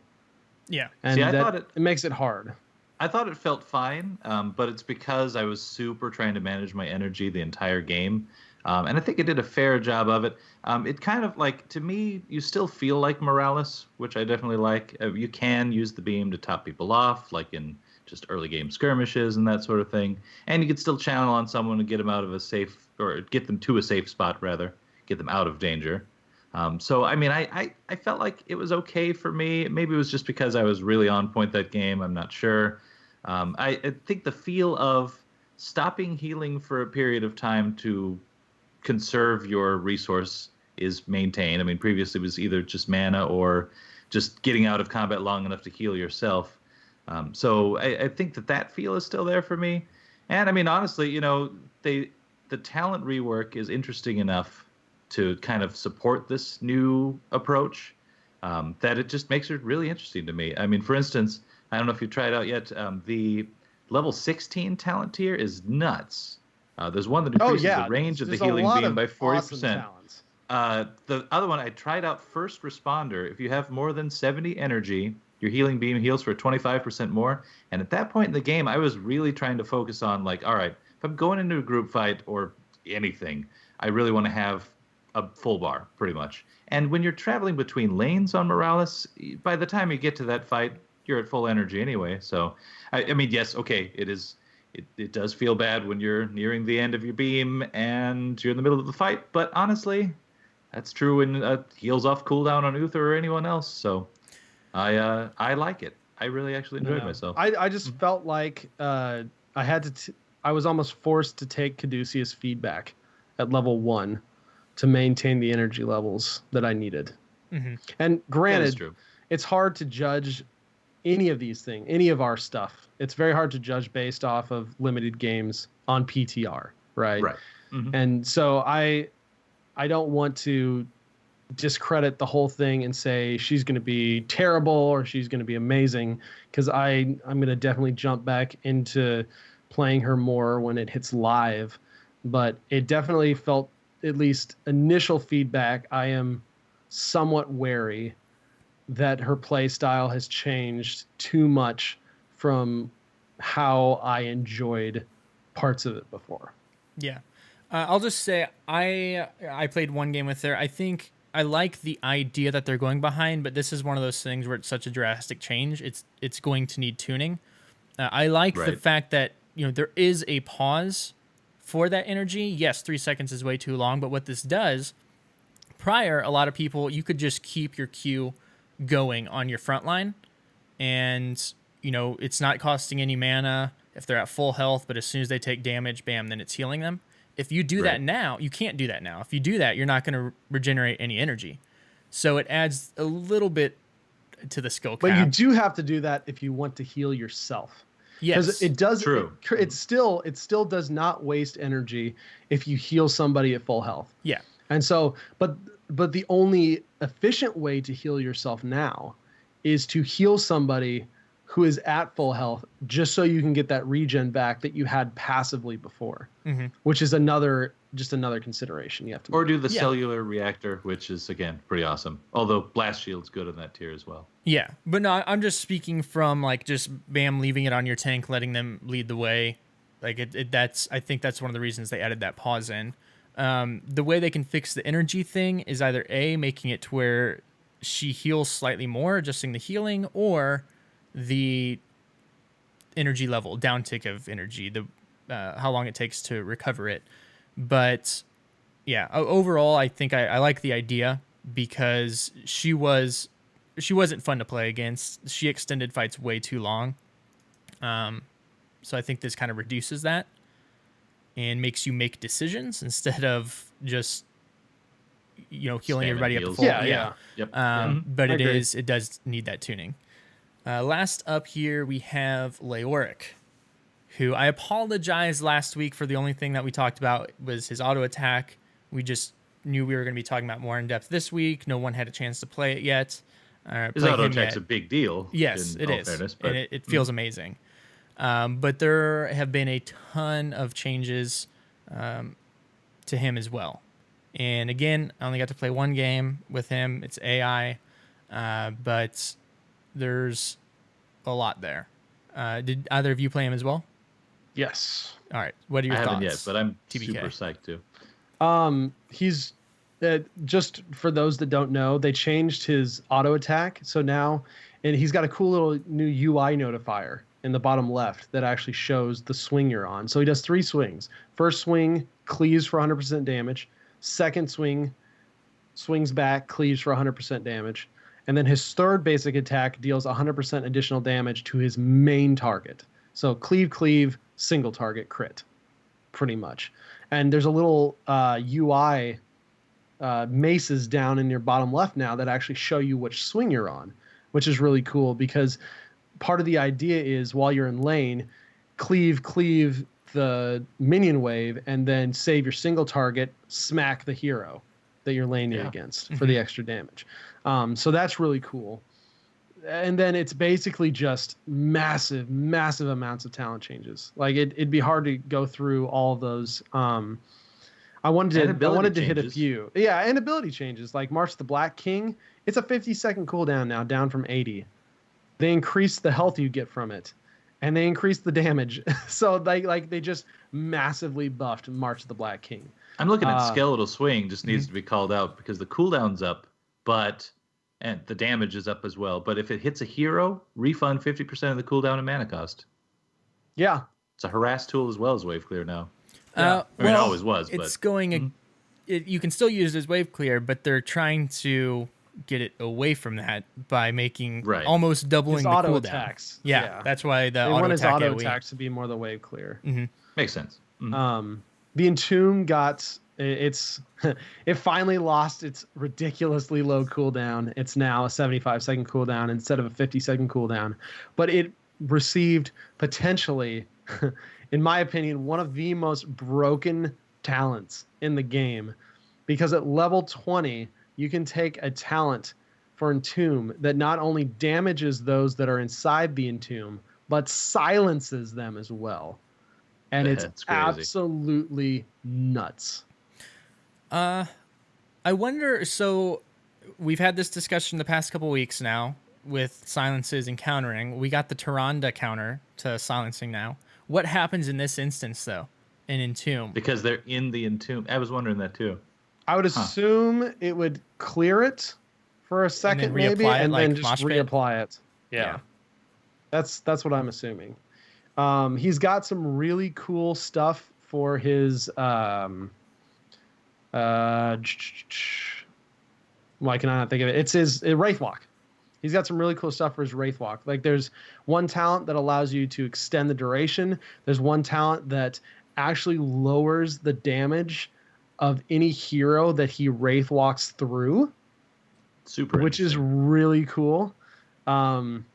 His level 1 talents now are basically 3 different types of regen or health increasing or health recovery talents, which is really cool too. I mean, there's just so much. He's almost a brand new character. Yeah.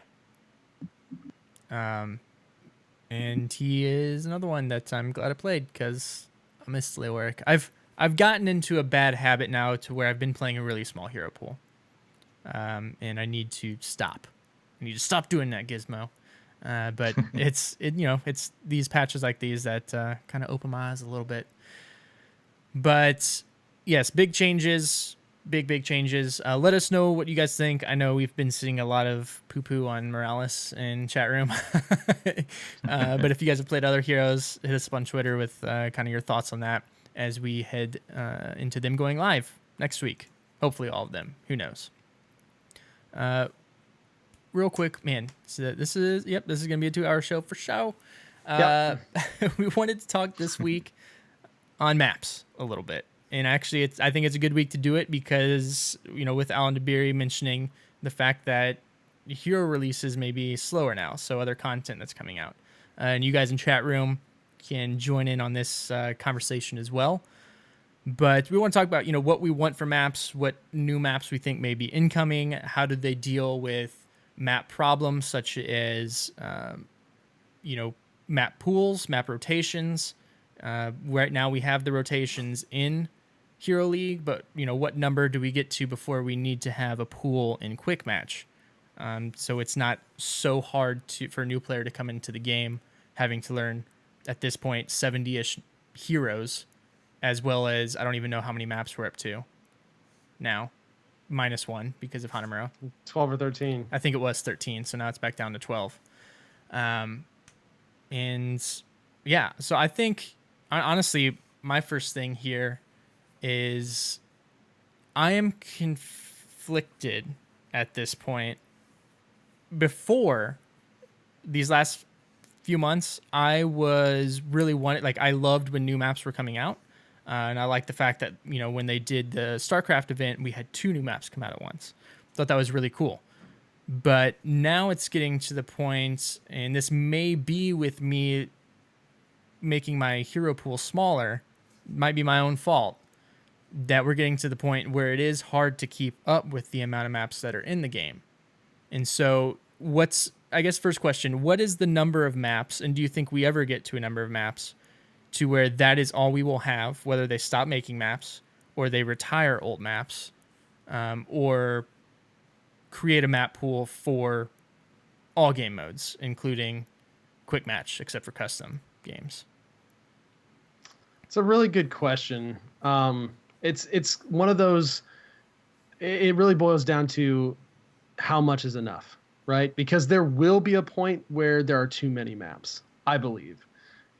Because learning maps is just as important, if not more so, than learning heroes. And each map has their own little intricacies and such. And so it's a lot to ask a new person coming in to, okay, here's 70 plus heroes, and now here's 13 plus maps that you could play these heroes on. That's a learning curve all in itself right there. And the maps can affect the heroes that are picked for them as well. Yeah. So, I mean, yeah. Think of it down the road, 2 or 3 years from now, 20 maps and 100 heroes. The learning curve on that is absolutely insane. Mm-hmm. And so at some point, you're going to have to say, okay, we are going to have a map rotation for Quick Match, Unranked Draft, and we're going to have to cap a map rotation for HGC type things.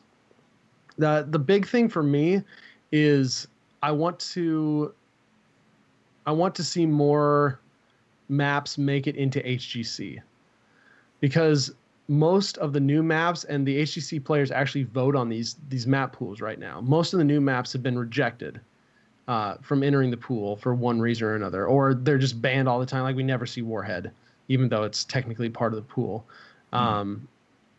What I would like to maybe see is maybe 2 maps a year, maybe 2 or 3 maps a year, and then maybe some kind of a big like voting thing. Okay, now this one map is competitive worthy for the next year of HGC play, or the next phase of HGC play. And that way, because I don't think we, and see, this is hard, I'm not a pro player, but I think we should be allowed to see pro play on all the maps.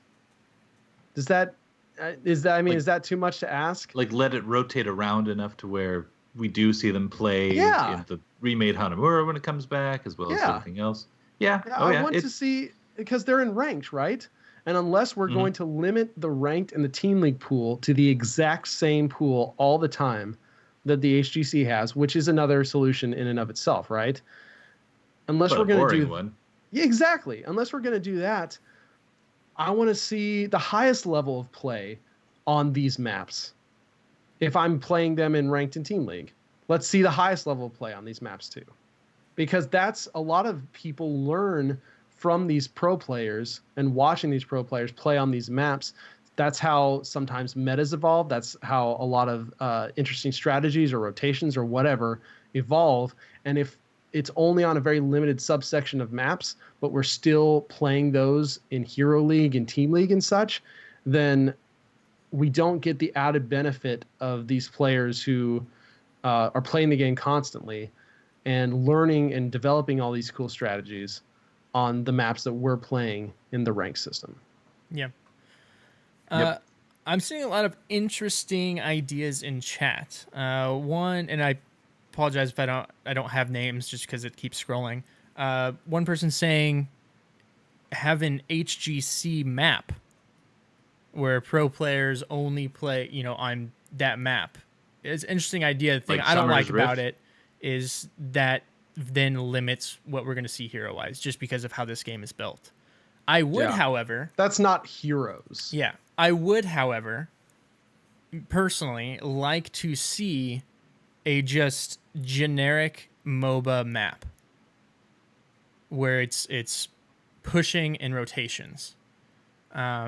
I think it would be really interesting in Heroes because right now, yes, we have the comps and stuff dependent on maps, but you're all meeting at one point at an objective sooner or later to create those team fights. So to have a map that's less about the team fights necessarily and more about the rotations. Could be interesting. So no, I mean, certainly merc camps and everything, but no like really hardcore objective that you're having to collapse on and that sort of thing. Correct. Yeah. And there, maybe have smaller objectives to help with pushing, like Sure, increase, sure. increase damage to, like dragons in League of Legends, increase damage to towers or mana regeneration, whatever. Then you can still create some of those team fights, but it's still, they're not like make or break. They're decisions that you have to make. Because that in itself adds a whole bunch of different strategies to one map instead of a couple strategies and who can pull it off better. Yeah. And I do think we will get to a point where they will have to cap the amount of maps even in the quick match unranked play. And because I know people got really mad, and for a good reason, I think, that a lot of the maps went away in quick match and unranked for a while. Mhm. And they stuck us just with the ranked play. And I can understand that, but there will be a time when we're going to have to cap that too. Mm-hmm. And that's going to have to go through a rotation as well. Although by the time we get, 15 maps running through or 12 maps running through or whatever, our quick match unranked craft, people may not care as much because there's more chance that at least you'll like at least half to 3/4 of those maps. And there's always going to be some maps you don't like. So Right. you just kind of have to suck it up for that. But I mean, that's how they're going to have to deal with it. Whether or not they retire maps completely, I don't know. I hope we don't see that. So here's the thing. I mean, I'm certainly okay with a rotating pool, especially down the road when there's too many maps potentially. But as far as, to retiring things entirely, there's always custom. I see no reason why we shouldn't take the option at least out of custom. Like even if they did quote unquote delete Garden of Terror from the game, unquote, again, I would still want it to at least be available in, the custom. We could have Sure. a little match Hopefully by together then with they'll it have a better and- custom browser. Exactly, and some new stuff we can do in there for sure. Oh, So map editor. map editor, right. Oh, we can just remake Garden of Yeah. Terror ourselves. Yeah, As I a matter mean, of fact. But no, StarCraft so- has the arcade and an amazing map editor that seems like something that could be a fairly natural fit for Heroes, if not like enough to like fully make a hero or something. The throwing game, at the very least, custom maps could be very big for this game. Yeah. It is a StarCraft engine, so the precedent is there. But so I don't know. I'm a little hesitant too because I have kind of the same philosophy towards maps as I do the heroes. I just like cool new things for the most part. I do hate to see them not work out quite so great, such as the Hanamura case. But to kind of play on your point earlier there, Gizmo, you were talking about how for a while there we had those events like the Battlefield of Eternity one, as well Infernal as Shrines. Infernal Shrines, and then the StarCraft event too. I did even then kind of feel like the two maps coming out in such a short succession was a bit much. Not that like learning all the mechanics was necessarily, but just I guess it was the Battlefield of Eternity and Infernal Shrines more than anything. The fact that it was the same kind of skin to the map for both of them kind of threw me a little. I mean, it's gorgeous, don't get me wrong. Half heaven, half hell, Battlefield, awesome. I love playing both the maps. But you know what I mean? Like, if we're going to do these maybe 2-3 maps a year, as you alluded to, TBK, I would love for them to be unique. I'd love for them to be called back to other Sure. Blizzard titles. I'd love for them to have totally new mechanics or no mechanics, as you say, and just let us play around with a bunch of different stuff. So, yeah, that's Okay. just kind of my Yep. take on that. I am going to also plug my Altric Valley map idea again that I threw out a few episodes back. I really want to see that. Please, Blizzard. Come on, Hearthstone map. No. A Hearthstone board where you actually play cards and choose which lane you're pushing down based on the cards that you played and what position. That'd be kind of interesting too. Yeah. Yep. Yep. that'd be kinda cool. Last things I want to throw out, just a couple more things from chat as far as possible solutions. Players being able to ban out, pick what maps they hate and don't want to play. Sure, that map could bans work- are definitely a thing. That could work in something like Quick Match. That would never work in Hero League, saying you don't want to play these maps. If it's unless there's like a ban phase for a map where people veto like they do in Call of Duty or whatnot. So you're talking about like the WoW battlegrounds. You just turn off. Blacklist it. Yeah. If they I did mean, it that, adds queue times, but yeah, that's could the pay thing. off. It adds to quick queue times, Well, and they would have to that have a limit. strategy wouldn't add to queue times. It would add to match times. It'd add to If queue it times. popped in if it popped in your 10 people and then gave you 30 seconds to choose which maps you didn't want to play, Not and then based out of think- that, it would Well, random a map for you. that's a I think veto Gizmo's system. talking about I'm- like blacklisting it ahead Yes, of Yeah, time. that's yes, one I know system. that one. and then Yeah, and then that's- the blacklisting.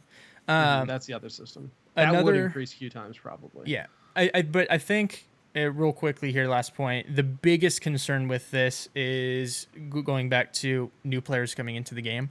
They have already made it to where I believe new players have to get to like player level 5 before they get off Cursed Hollow, or maybe it's their first matches, Their first like 3 few games, matches. yeah, something like that. I don't So I wouldn't mind them seeing them expand on that to where it's Cursed Hollow, and then perhaps opening up another map for some levels, or maybe 2 more maps, and slowly rolling out the maps instead of, okay, you played Cursed Hollow, now here's all the maps, because it is hard to figure out what heroes you like when you can't test them on the same map to see where they work, where they don't work.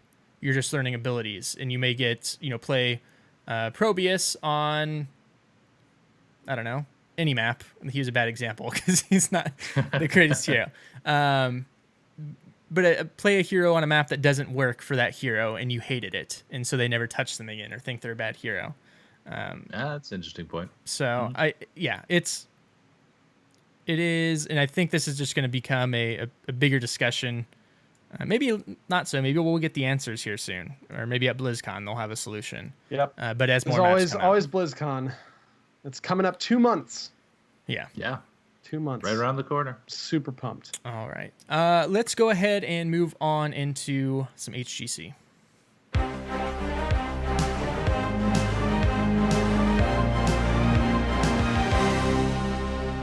All right, TBK. We're in week Okay. 7. What do we got? Week 7.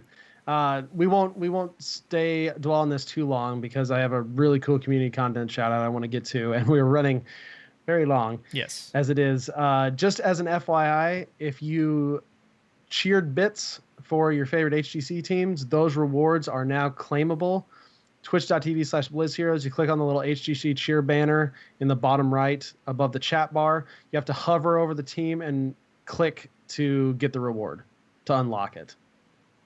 So they're not automatically given to you, which was kind of weird that they just didn't automatically unlock if you hit the level. Yeah, that's kind of how It seems these, way new more Twitch- intuitive. These new Twitch rewards are working like that, though. It seems like, if you're Twitch Prime and you get in and try to get your chests, you have to actually go to Twitch and unlock. So it is weird, Yeah. but I know. But diving into the weekend, we've seen 2 new teams. So Space Station Gaming, the old No Tomorrow, they got sponsored, and then Leg Force, or Legif moniker, which I thought was absolutely hilarious. They have a sloth for their picture banner now. Is really good. They lost their sponsor in Niventic, but oddly enough, losing their sponsor apparently kickstarted them because they beat Space Station Gaming, the old No Tomorrow, 3-1. And then they also beat Superstars 3-2. Yeah. Like their strongest showing in a long, long time. I don't know. Maybe the shackles of Naventic are off and it's a fresh start. Slots I don't are know. OP, man. That's all there is to it. Yeah. And then other big news, Roll20 Esports Roll20'd over most of the teams. They fought 3-0ing Team Freedom and, interestingly enough, 3-0ing Tempo Storm, who, if you remember, had a pretty poor showing at the midseason or the Western Clash. Right. And so I don't know what's up, honestly, with Tempo Storm right now. I really hope they get their stuff together because they're a better team than what they've been showing. And maybe it's the break. They're shaking it off, and Roll20 is a really good team. So Justing played a godlike Garrosh, and people kept giving it to him, and he kept destroying them with it. It was beautiful. Very fun Garrosh play this weekend. You should go check it out. And then Gale Force and Space Station Gaming both 3-0'd even in death, which most people won't find too surprising. A lot of people are expecting to see them in the Crucible. But yeah, your regularly scheduled HGC is back. Starts up this Friday. EU. There were some amazing EU games. Literally, like Fnatic and Dignitas played each other this last weekend, and it was probably one of the best of 5 series I've ever seen in my entire life. Like the ending of one of the games, like the Fnatic ending of one of the games, was probably the best ending of a Heroes of the Storm game I've ever seen, period. Like that's how good it was. Go watch the Dignitas Fnatic series. It went to 5 games and it's absolutely incredible. Mm-hmm. Cool. All right. So you mentioned your community content shout out. I did. What do we got? This is pretty big, and this is really awesome. I'm linking it in chat now. It will be a link in the show notes. There are several people putting together a Heroes for Harvey marathon charity stream, and this charity stream is to benefit all the victims over in Texas who are going through this absolutely horrendous situation right now. The flooding, it's so insane, the pictures and the videos that have been coming out. And so being the HOTS community, they're freaking awesome. And there will be like Nelstar and why is my brain farting? Naily, yes. Naily are putting this together. And this was something that was just like thrown together, and it's going to be a huge deal. It's going down this weekend. It's a 72-hour mega stream. Twitch.tv/Heroes for Charity is going to be the stream it's going to be shown on. 25 streamers. I'm actually doing 2 hours of it myself from 8 p.m. to 10 p.m. Central Time on Saturday. And all the money raised will go to the victims of this flooding in Texas. Awesome thing these guys are doing. Like, this was such a great idea. And they've been putting so much work into getting this together. So many people just jumped on board because that's how awesome this community is. No, I'm super psyched for this. I mean, there's any number of ways that you can give funds to the American Red Cross for sure and help these folks out. I wouldn't really disencourage anyone from doing any of them, but here we can actually come together as a Heroes community and make a statement that, I mean, we're a video gaming community and we care about more than just this video game. So yeah, hop in there, give whatever you can, and check this out for sure. I'm a big fan that they're putting this on. Yeah, absolutely. Really awesome. So definitely check out that link in the show notes, or if you're in chat, the link is there as well. Also, I wanted to just highlight this Uriel concept because it is literally one of the coolest things I've ever seen. Like, is that how it's pronounced? Uriel? Uriel? Uriel? Mm-hmm. Uriel? Yrel. Uriel. She was in Warlords, one of the brighter spots of Warlords of Draenor, actually. The WoW expansion. A paladin. And very cool character overall. Noah Warner actually did this entire concept, art, abilities, and all. And he did an absolutely fantastic job. Like, this looks so good. Yeah. There's even skin concepts. Like, it just looks like it's in the game already. Like, that's the crazy part. It looks perfect. Like, it's such a great pally kit. Consecration, Avenging Wrath, Divine Intervention, Shield of Argus, Judgment of Hope, Light of the Naru, and it's a space goat, which we don't have in game yet. So, and female space goat at that. Female space goat.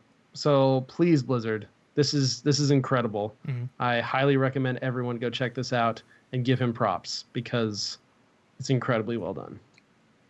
Yes, it is. Sure. Well, we did have some questions come in this week, unfortunately, with the late start and us continuing to our trend of long shows because we like talking about heroes. We're going to have to push those back to next week, but again, we'll promise we'll get to them. Speaking of sending us questions and contacting us, Multi, where can we be reached? Well, you can find us in-game by typing /join space LOTS for Lords of the Storm, or you can join our Discord, which is sticky to the top of our Twitter, @Lords of the Storm. We're also on Facebook.com/Lords of the Storm podcast. And if you want to leave us any feedback, of course, we can send us an email, lordsofthestorm@outlook.com, or you can ask us questions there. And then if you want to leave any more feedback, of course, we appreciate any sort of reviews. 5-star iTunes reviews are super helpful, guys. But what is also super helpful is our Patreon, patreon.com/Lords of the Storm, where, again, this is a totally free thing that we do. But if you like what we do and want to contribute in some way, again, I feel like I'm getting too routine on this at this point. It means the world to us. Like, every time we see a new one pop up there, like, it is not a small thing in our minds. Like, we're not just glossing over them. It's a huge deal. So thanks to everyone who is giving, has given, is thinking about it, even if you're not, whatever. But we'd really appreciate it. It's a lot of ketchup packets. Love yeah, ketchup. Tons of ketchup. We're only buying ketchup with that. Yeah. You can also find us individually, myself, on Twitter, Twitch, Facebook, all those things at Gizmozord, where I am continuing to stream regularly, and I will continue to do so. And it's been a lot of fun. You can also find me Tuesday nights at 10 p.m. Central on Convert to Raid Presents the Battle.net News, where we talk about all things Blizzard. It's a heavy on WoW show. This last week, we actually talked a lot of Destiny. I don't know if that's going to be a regular thing. Technically, it's on Battle.net, so it's still kind of Battle.net news, but we don't know. I don't know. It's confusing, but it's there. Multi, where can you be reached? I'm confused. I'm on Twitter @Multizord, and I also want to point you guys at our other show called The Cavalry. It's about Overwatch. They're typically live Wednesdays at 7:30 p.m. on twitch.tv/The Cavalry Show. But I know this week in particular, they're cutting out the live show in lieu of having an interview with Moon, who is a fairly popular Overwatch streamer. So definitely want to check out. For That's sure. really cool. TBK?